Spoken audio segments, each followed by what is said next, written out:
What it do? House crew? Just glad. I am just glad, man. I'm glad to be back. It's not been a while. I finally get to say it's not been a while. Because I did upload a couple days ago. I've been stepping up the uploads. I've been trying to get these videos out. I'm even doing my fight night predictions now. And you know what? I'm going to do full card predictions. Obviously, I'm not going to do it for the Apex cards. And I know I said I wasn't going to do it for the fight night cards. But fight night cards, like this one's so stacked. It has really good fights and I want to predict them. So, I mean, we're here now. And man, there was a lot of fights on here were very 50-50. They were very hard fights to pick. And honestly, even the main event too, like the main event especially was the hardest fight to pick because I really thought this is real. In my opinion, I think Imavov versus Borralho is the most evenly matched fight I think I've seen in a very long while. This is the most evenly matched fight. I do think that both of these guys are truly good and they will be fighting for the title at some point. But I do think this is the perfect title eliminator because they're both guys who definitely deserve one, who definitely need one more win for the title.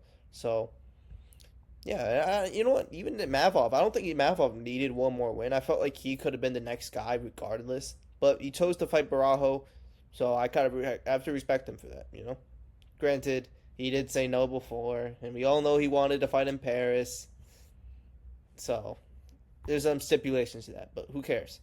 Plus, I forgot that he has that fucking fight or die tattoo. It actually looks pretty cool. I would get that. But, free spirit.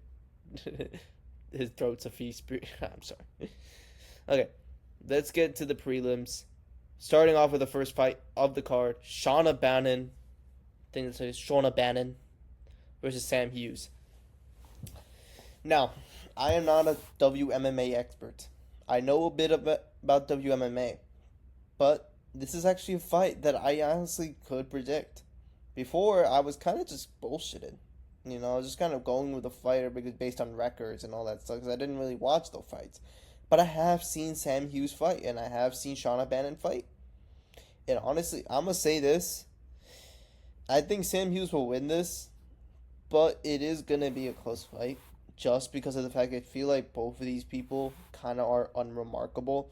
But the reason why I'm leaning towards Sam Hughes is because she does have good wrestling.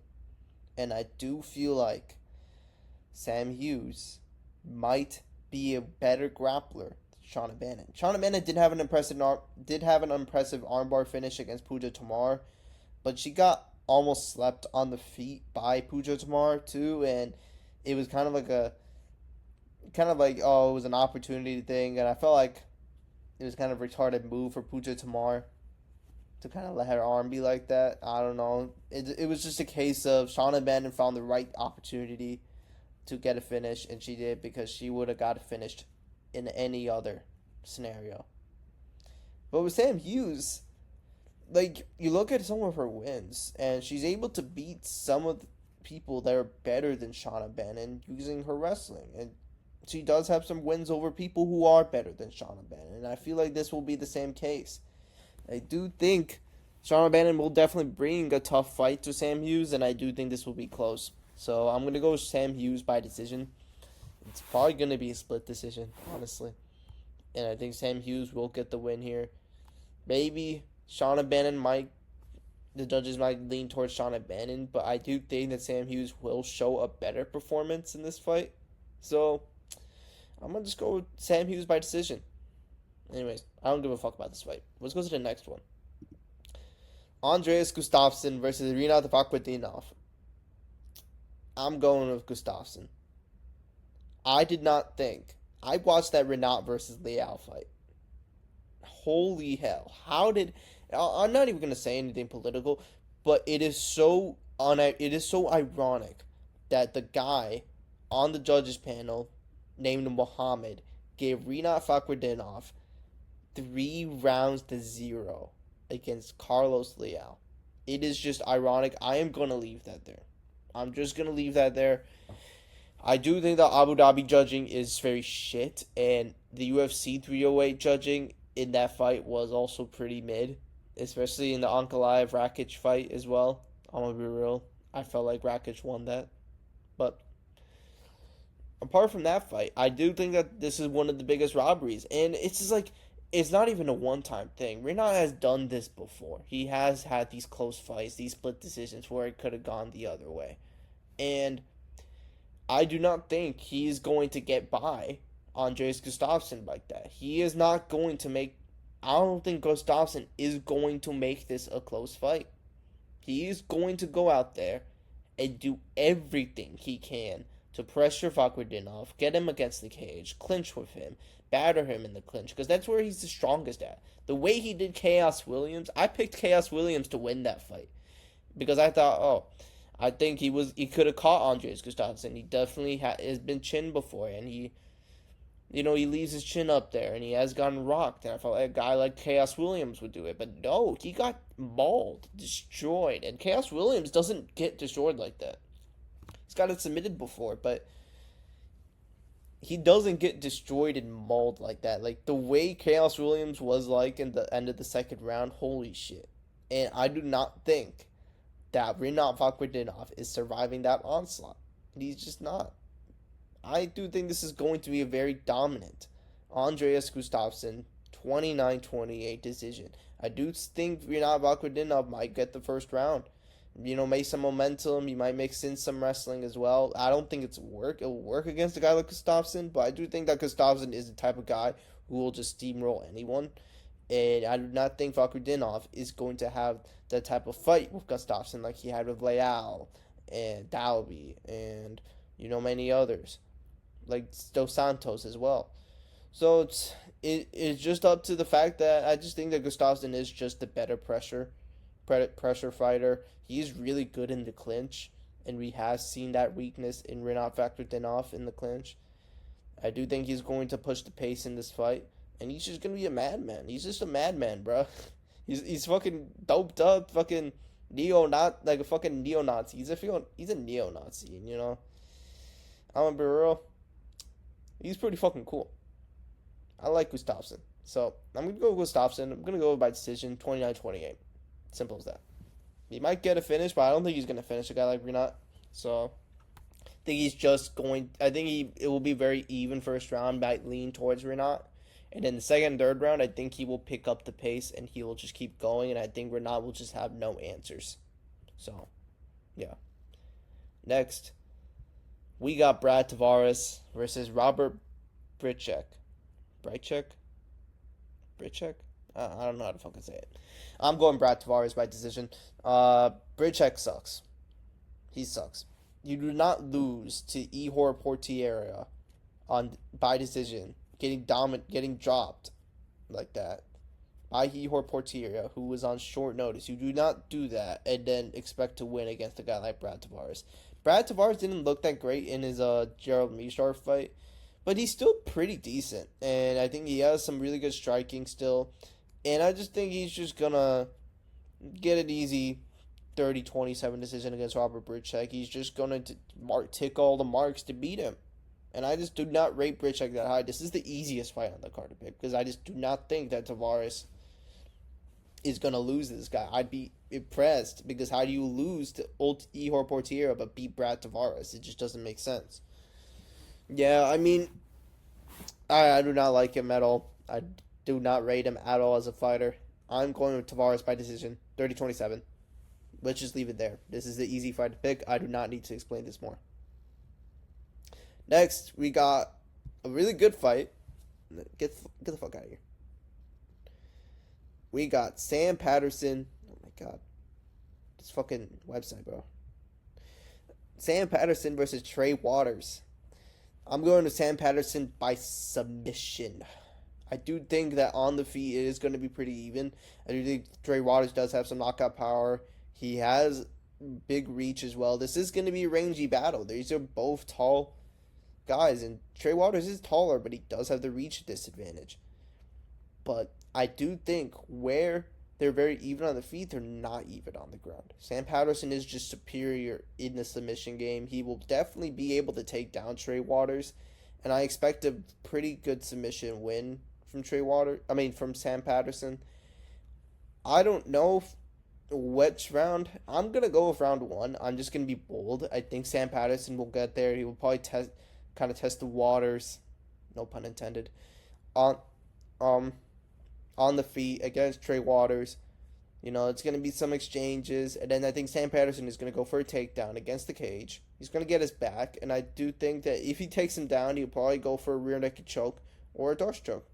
Simple as that. So I'm going to go with submission for Sam Patterson in round one. Just going to be bold. Next, we got Harry Hardwick versus Cal Fernandez. Now, Harry Hardwick's really good. I really like Harry Hardwick, and I'm glad he's getting signed finally. I wish, even if he does lose this fight, I hope we keep it in the UFC because it would be unfair to not keep him in the UFC. Harry Hardwick's a good striker. He has some good body work. I really do like the way he hits the body. But he is taking this fight on 4 days' notice against Cal Fernandez, who had a very impressive win against Guram fucking Kudaladze or something. I don't fucking know.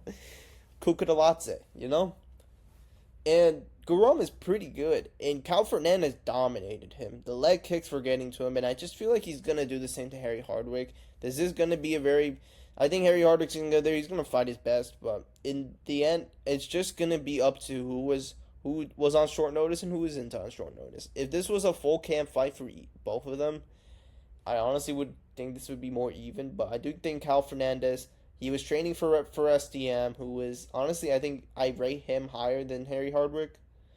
I do think that Cal Fernandez will be very prepared to take on Harry Hardwick, and I think he'll beat him by a very dominant decision, 30-27. I think he will leg kick at range. I think he'll get some good strikes, get some good momentum, back him up against the cage, just like he did Guram. And I do think that this is just going to be a very brutal fight for Harry Hardwick, but I do not think that this is going to be some bad fight for Harry Hardwick. He took the fight on short notice. I'm sure the UFC will repay him very well and give him a favorable matchup next time, not Cal Fernandez. So it's simple as that. Gonna go with Cal Fernandez by decision, 30-27. Next, we got Marcin Tybura versus Ante Delija. This was a hard fight to pick because I really rate both of them high. In terms of hype though, I do think Delija has more hype in this case. He is pretty talented, he is pretty good, and he is training with Tom Aspinall. But every time I picked Mick Parkin because he trained with Tom Aspinall. And granted, he had a very competitive fight with Tybura, a very close split decision matchup. I thought Tybura did win that fight, but it was very close. But this is a hard fight to pick because, I think these guys have fought before. I don't know if I think they have fought before, and I think Delija got injured. But Marcin Tybura, he's a crafty vet. I'm going to say that he's a crafty vet. He knows how to exploit your weaknesses in the game. I've seen him, fraud check some very good prospects. He had some good performances before. Especially against Jonathan Deniz, who was very hyped. He just took him down, and Jonathan Deniz couldn't do anything to him on the ground, and Tybura was able to get a TKO in the second round because of that. Delija, on the other hand, Delija's not on the same level as Jonathan Deniz. I think he's even better. I think this is a guy he's much more experienced in my opinion, but I do think that Marcin Tybura will get a win. I do think that this is going to be a very competitive heavyweight match, but I do think also this is Delija's first signing. He's been rumored to be signed for years now, and now he's fighting Marcin Tybura, a guy he has fought before. It's going to be familiar, but it's also not going to be familiar. Because, honestly, I think when UFC guys debut, when people debut in the UFC, their first fight is never as good as their regional fights. And it's just very clear because it's the pressure. It's the lights. The lights were too bright. And in this case, I think it will happen again. I'm picking Marcin Tybura. I'm going to pick Marcin Tybura by decision. I think he'll get a 29-28 close decision. I think it's going to be that simple. I think he is going to outwork Ante Elijah in some points. I think he is going to try to get that grappling off, and I do think he might be able to win in the grappling as well, and that might steal him the rounds. So, I'm going to go with Tybura. It is very close, though. I originally was leaning towards Elijah. I'm going with Tybura now because I trust in Tybura. I trust in him. I think he can pull the win. He is the more experienced guy, and he may be like he's old. He's pretty old. He's 39, but I do think he's still pretty good. Like he has really good grappling. He has decent striking, and I think in terms of the heavyweights, he is definitely more talented and much more well-rounded than a lot of these heavyweights. So, yeah, I'm gonna go with Marcin Tybura by close decision, 29-28, maybe split. Who knows? Next, we got Umar Sy versus Brenson Ribeiro. I'm going with Umar Sy. I'm going to go with Umar Sy by decision. I do not rate Ribeiro that high. He does have some wins, and it's against like prospects like Nergoje and Machado. The problem is with Ribeiro is that you give him someone who's really technical on the feet, and he'll just not do anything. Azamat, Zhang Mingyang, Umar Sy is very much better than the guys Ribeiro has beat. I mean, Nergoje, like, let's be for real. I probably shouldn't have picked him to win. But, yeah, after what happened to him by Saltabayev or something, I forgot the name. Yeah, I mean, Nergoje's sub game isn't that good. I mean, Ribeiro has some good grappling, and he has very freakish, like, reach. But also, I think he's at a reach disadvantage, which is pretty surprising. But, yeah, I do think that Umar Sy is much more technical on the feet. He's very elusive for a striker, you know. MMA Guru calls him the Cyril Gane of light heavyweight, and I do agree with that. He does fight pretty much like a very elusive kickboxer. He knows how to get the right shot selection. He has really good counters, really good fight IQ, and I think that's what you need. You need really good fight IQ. That's what you need to beat a guy like Brenson Ribeiro, because on the feet he's very predictable, and he has very huge flaws on the feet that people like Azamat Murzakanov, Zhang Mingyang are able to capitalize on because they have the necessary fight IQ on the feet to be able to capitalize on that. And I do think that Umar Sy is going to be part of it. Do I think Umar Sy is going to get a finish here? Probably not. I do not think Umar Sy is that much of a finisher on the feet. But I do think that Ribeiro's grappling is not going to be as far apart from Sy's. So I do think this is going to be a competitive striking bout. But I do see Umar Sy getting the decision win here. I'm going to go with 30-27, Umar Sy. Next, we got the feature prelim. William Gomez versus Robert Ruchala. Now, this is another hard fight that I was very struggling to pick. I rate Gomez high, but I've picked Gomez in his last two fights, and honestly, I felt like he kind of lets me down a bit. Like, you think he's really good, but he doesn't show that. He doesn't show that he's really good. And that's the problem I have with Gomez, is the fact he does not show how good he truly is. He makes these fights way too close. He got outworked in the later rounds by Haider Emil, who just got slept cold by Delgado. I mean, I'm not saying Delgado is bad, but, like, that does not make your loss look good at all. Now he's going up against an aggressive striker like Ruchala, and Ruchala, in my opinion, will be able to outwork Gomez on the feet. I do think that is going to be the case. Gomez just leaves a lot on the table. He could do more, but he doesn't do more, and he leaves these fights too close. Split decision, majority decision, split decision again. I mean, even his loss is split decision too. Like, he makes these fights close, and he shouldn't make these fights close, because I pick him to win, and he makes them too close, and I'm like thinking, why am I rating you this high if you're not delivering? So I'm picking against Gomez for once. I'm going to pick Ruchala. I'm going to pick Ruchala by decision, and I do think that this is going to be a close fight. I think Gomez will have moments where he does do good, and it looks like shit, Gomez might win this, and then and then he falters, and then Ruchala is able to outwork him because Ruchala has the aggression, he has the striking, to beat the pressure, to be able to outwork Gomez. And I think it's going to be the same thing with the Hyder and Mill fight, where it's just going to be a matter of who has the most aggressive striking, because Gomez doesn't. I don't think he does. I think Ruchala is the better pressure striker. So I'm going to go Robert Ruchala by decision. Next, we got the first fight on the main card, Patricio Pitbull versus Lucien Kita. Now, I'm confused why this is not the feature bout, since it's a ranked opponent against a guy who's a pretty good prospect. I don't know why this is so low on the main card when it's below fucking it's below. Actually, all these fights are pretty good. Okay, maybe I'm tripping. It is a Pitbull fight. It's not really the best, but yeah, I don't know why I was tweaking there. I'm saying like it should be below. It shouldn't be below these guys, and then I'm like, oh shit, maybe these fights are good too, but no. Yeah, Pitbull versus Kita. A lot of people are glazing Kita. Holy shit, the amount of glaze this man has been getting. Like, he's the most dangerous prospect ever. Holy shit, he knocks out people cold. He beats people like you owe him money. Fucking Khalil Roundtree over there. Talk about hype. And now I'm going to talk about something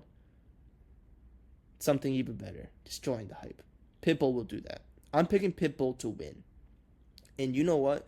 I'm going to pick Pitbull to win by decision. It's going to be a very competitive first round. Kita's going to come up there, but I think Pitbull will outwork him. And I do think Pitbull is better on the ground. So, in my opinion, people don't rate Pitbull that high because he lost to Yair, and he did have a bit of a stinker with Dan Ige. I do not think he did bad against the Dan Ige fight. I think he did pretty well. I think he exploited Dan Ige's weakness for takedown defense. He did well countering off Dan Ige's, like every time Dan Ige went for a hook or a overhand, he went in and went for the takedown. He has really good timing. That's one thing I like about Pitbull. He's patient. He's able to know what shots he's going to put, and he knows how to shoot a takedown when on the right time. He has really good timing, and that is what you need against a guy like Lucien Kita. He goes out there, he goes swinging. He's very fast, but he's a swinger. He's a brawler.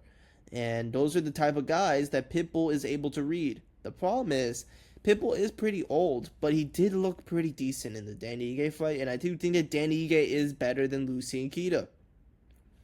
And to beat a guy like Dan Ige at his age is actually kind of impressive, because I did not think he would win that fight, but he did. He surprised me. So, and also too, it's activity too. Like I think this man's fought like 3 times since April, which is actually pretty insane. You know, he's a pretty active guy, and especially at his old age, like it just means like he's still pretty good. He's still pretty good and decent shape. He may not be as good as he used to be, but he's still pretty good enough to be in the ranked level. And I do think that he will beat a guy like Lucien Kita. And after this fight, he deserves a top 5 matchup, or not even a top 5 match, maybe a top 7 matchup. Like, he deserves that. He deserves that because he's fighting these guys. He doesn't have to. He beat Dan Ige. He could easily get a top 5 matchup and maybe a title eliminator if he really wanted to. Maybe the rematch of Yair. I'm just kidding. We're not doing that. But, yeah, I just do think that also the UFC Octagon Jitters thing is a very real thing. It always happens. Kita is used to fighting in the regional promotion in Octagon, which is a very small regional promotion. And now he's going in the big stage in the UFC, in the France crowd. It's just going to be a lot of pressure, especially for him. And Pitbull's been in here. He's already fought 2 times in the UFC. He already knows how it's like. He's already very much accustomed. And I think he is learning. He has been, I wouldn't say improving, but he has been returning more to his element. And Kita, I don't know if he will be in his element in the fight. So I do think that Pitbull is going to win. I'm going to go Pitbull by decision. I think he will out-wrestle him. And I think he's just going to win the rounds by grappling and being able to survive on the feet and survive the exchanges. So, maybe 29-28 decision. Next, we got Axel Sola versus Reese McKee. I'm going to go with Reese McKee. Axel Sola is good. but he's not the prospect good that is required to beat Reese McKee. Reese McKee, very impressive knockout win in his last fight. Very good win. And I do think on the feet is pretty dangerous.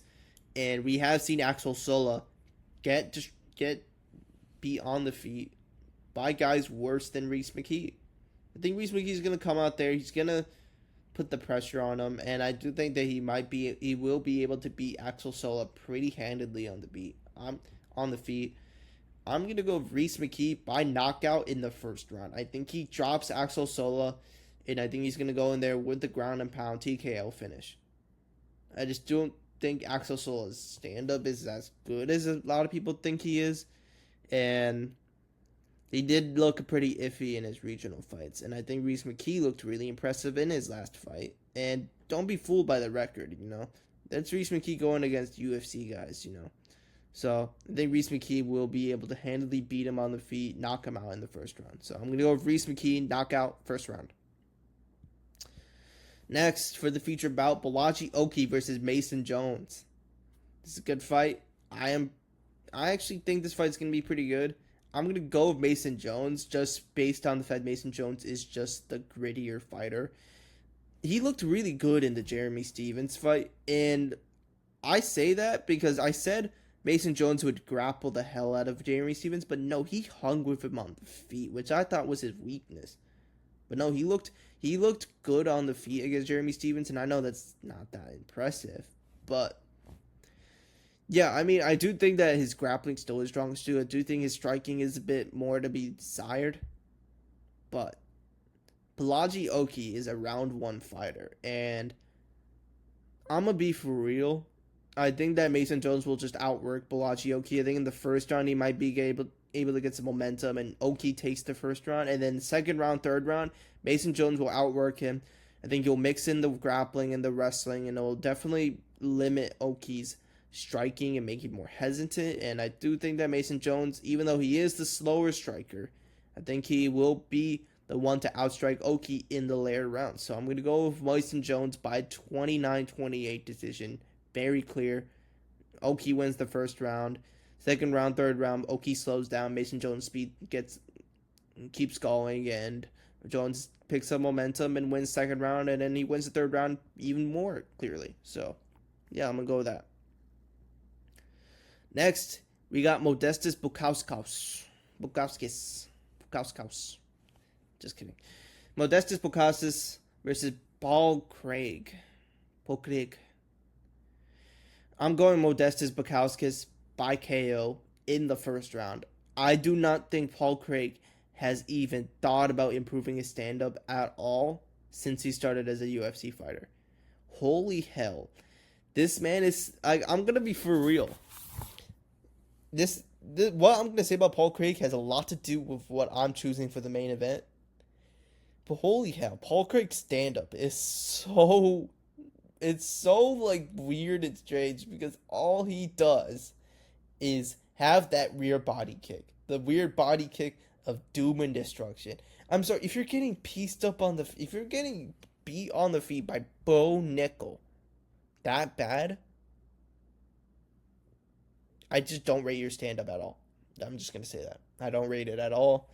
And, in the Borralho fight, I don't want to really talk about that. I mean, people are going to be carried away, he might be able to pull a submission. He won't be able to get a submission because he doesn't ever get to the ground. He doesn't have the wrestling to take a fight to the ground. And I do think that's a big problem in his game, where he's so good on it when he's off his back, when he's on the ground with the BJJ. But then he just has no way of getting there because, he doesn't shoot takedowns. He doesn't have a good double leg. Bukauskas, on the other hand, he has a really good striker. He's very good on the front foot, very good pressure, and he knows how to find you. He knows how to find your chin. He knows how to hurt you. And we've seen him stalk people and, land those blows that just kind of, he knows how to find people. And I think with Paul Craig, he's very rudimentary in his striking. He has his head up, chin up high. He doesn't have a good chin anyways. And on the feet, it's just not going to be close. I think Bukauskas is just going to beat Paul Craig badly on the feet, and I expect him to get a KO in the first round. I think he will hurt Paul Craig, back him up against the cage, shout, like, just batter him with a bunch of shots against the cage and drop Paul Craig to his knees, and then the referee stops the fight. And that's what's going to happen. So I'm going to go with Bukauskas by first round KO. And I like Paul Craig, man, but you got to work on that stand-up, and it's kind of too late. It's been 10 years. He has not shown any improvement. So, who cares? Next, we got Benoit Saint-Denis versus Mauricio Huffy. I've been hearing a lot of people say Benoit Saint-Denis is going to beat Ruffy. The grappling. We haven't seen Huffy get in the ground. We haven't seen him get smushed by all these guys. Benoit Saint-Denis might put the pressure. Huffy is winning this. No doubt in my mind. When I talk about easy picks, this is the fucking easiest pick in the world. I'm going to be honest with you. Benoit Saint-Denis' hype is so... Like, I was there. Before the Poirier fight, they treated this man like this man was the fucking Grim Reaper of the UFC. Like, he was the Baba Yaga. The fucking man who killed the boogeyman, bro. They were treating this guy like he was a future. People were saying he could beat Islam Makhachev. And I'm thinking, like, oh my god. Like, he had so much hype after that Matt Frevola KO. And I'm just be real, that KO is aging worse and worse since Matt Frevola is kind of washed now. And he has no chin. But he's so slow on the feet. He doesn't move his head at all. He has his chin up like this. He just throws body kicks out of nowhere, and he kind of just keeps pressing forward. He doesn't move his head, no head movement, just press forward, leaves him so open to be countered. We see Moicano destroy him on the ground as well. I do not think Benoit Saint-Denis is ranked lightweight level. When you have guys like Huffy, Joe Alvarez, Grandis Dawson, you should not be ranked. Benoit Saint-Denis should not be ranked above those guys, and it's sad because the only reason why he's even still ranked is because of a Prepolek win. And let me talk about that Prepolek win. He dominated Prepolek, but he still looked shit. I did not think Benoit Saint-Denis would look that mid against Prepolek, the guy they picked off from some regional scene in Canada, who lost to Austin Harbord. And Benoit Saint-Denis still looked pretty mid against him. His striking didn't look that good. In the grappling, though, he was able to dominate much more. But on the feet, he just looked really slow, and he still looks slow, and he's always looked slow on the feet. Ruffy, on the other hand, is so talented on the feet. I'm going to be real. I think this guy could potentially be one of the best strikers of all time because of the fact he's so fluid, so evasive, so elusive, and he's so powerful. When he lands those shots, he hurts people. And let's be for real, I know people are going to talk about the James Lontop fight and say, oh, he gassed. He did not gas. I think, in my opinion, Huffy didn't gas. He just lowered his output. And I'm real, he did not gas. He got tired. But you got to realize, James Lontop did not cut weight for that fight at all. Huffy had to do 2 weight cuts because he did the original weight cut and then he had to do the catch weight. Lontop didn't missed weight by 11 pounds. He was fat as hell. He was way bigger than Huffy. He was probably like close to 200 pounds, honestly. And I think Lontop is a very high pressure boxer, which tends to be a bit of a weakness for Ruffy since he does leave his head high and he doesn't leave himself guarded, so he gets hit. But Huffy still beat the shit out of Lontop on the feet, and even in the third round, he landed the harder shots. I don't know how the judges gave Lontop the third round. Huffy clearly won that third round. I thought he won all the rounds. It was a clear 30-27 Huffy. Huffy landed the way better shots. He landed the better counters. He landed the most powerful shots. He dropped Lontop like twice, and he completely styled him on him on the feet. And then Lontop was able to at least gain some momentum and gain some in front of the judges because he was just throwing high volume strikes, but they were not even close to as powerful as Huffy's. And with Benoit Saint Denis, this is just not going to be the case. I don't think that Huffy's going to come in here with the best shape he's ever been. He is going to absolutely destroy Saint Denis on the feet. And people, before people will say, oh, Benoit Saint Denis grappling, it's next level, it could trouble Huffy, I do not think that Huffy's grappling is bad. I think it's pretty good. He has really good takedown defense, solid takedown defense. And you know, people talk about like, oh yeah, in the Contender Series he beat Islam's teammate, who's really good, and that is a very impressive win. And it also showed that Huffy does have good grappling defense.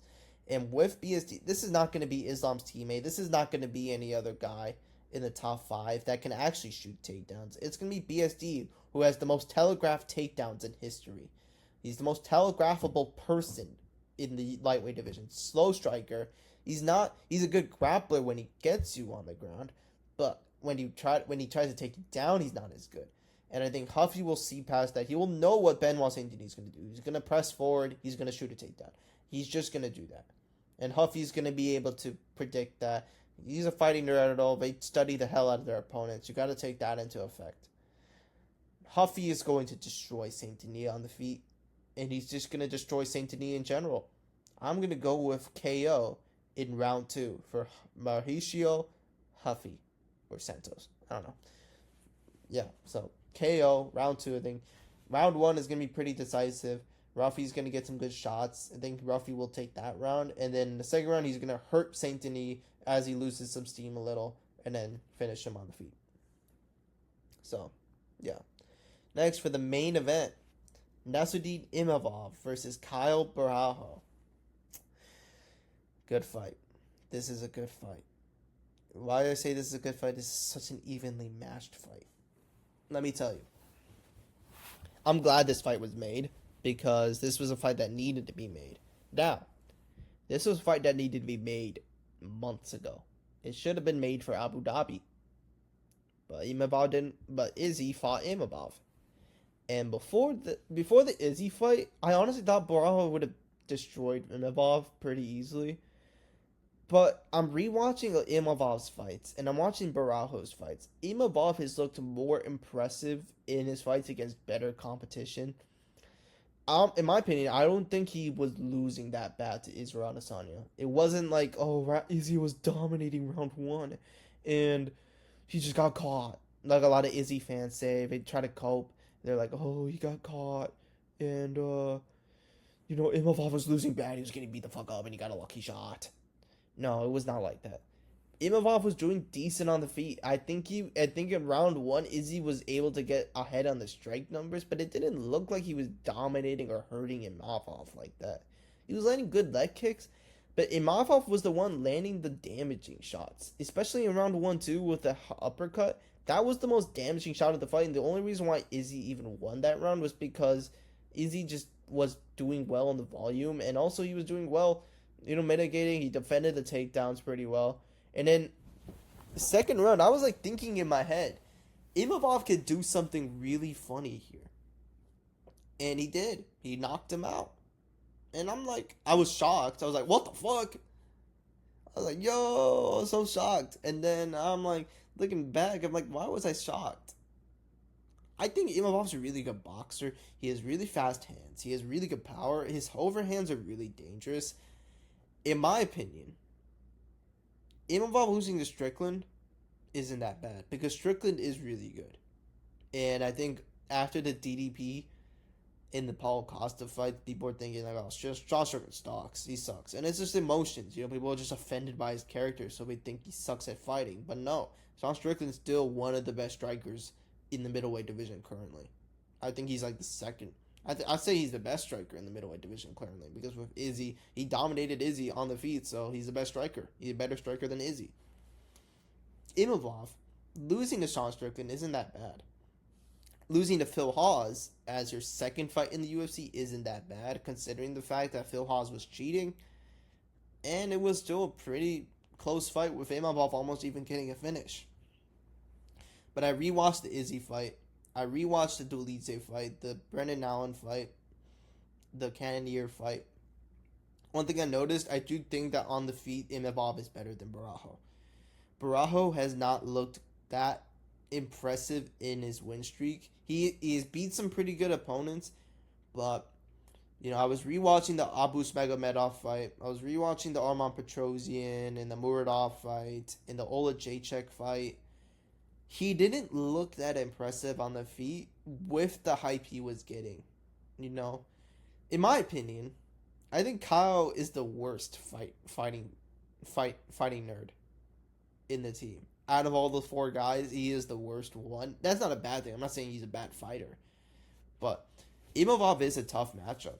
He is a tough matchup because on the feet he's dangerous. He can catch you with the uppercut. He can catch you with the overhand because he's so fast and athletic on the feet. He's very well conditioned.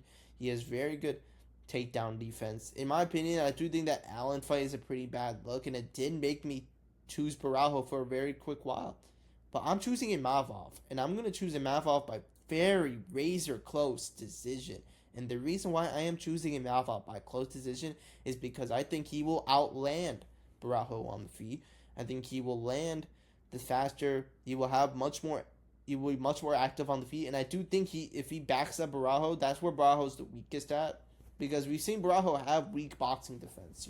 Ola Jacek backs him up, Abus backs him up. We saw Cannonier being able to have a lot of success, and in my opinion, I thought Kyle did better in the Cannonier fight against Cannonier than Imavov, but Imavov looked faster on the feet against Cannonier, and Borralho didn't look that much faster.